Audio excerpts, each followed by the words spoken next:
أعوذ بالله من الشيطان الرجيم.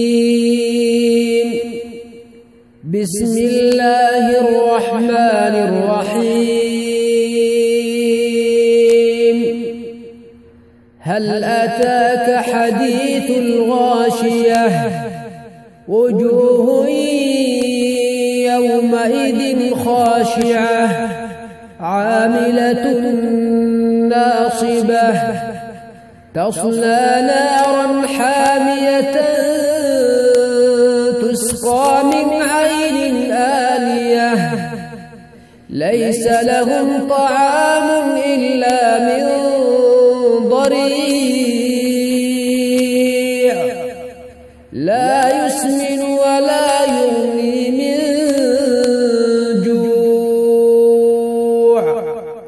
وجوه يومئذ ناعمة لسعيها راضية في جنة عالية لا تسمع فيها لاغية فيها عين جارية فيها سرر مرفوعة وأكواب موضوعة ونمارق مصفوفة وزرابي مبثوثة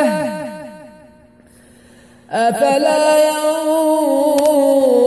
ينظرون إلى الإبل كيف خلقت وإلى السماء كيف رفعت وإلى الجبال كيف نصبت وإلى الأرض كيف سطحت فذكر إنما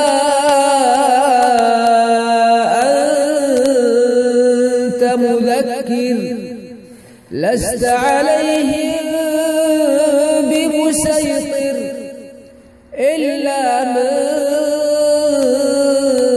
تولى وكفر فيعذبه الله العذاب الأكبر إن إلينا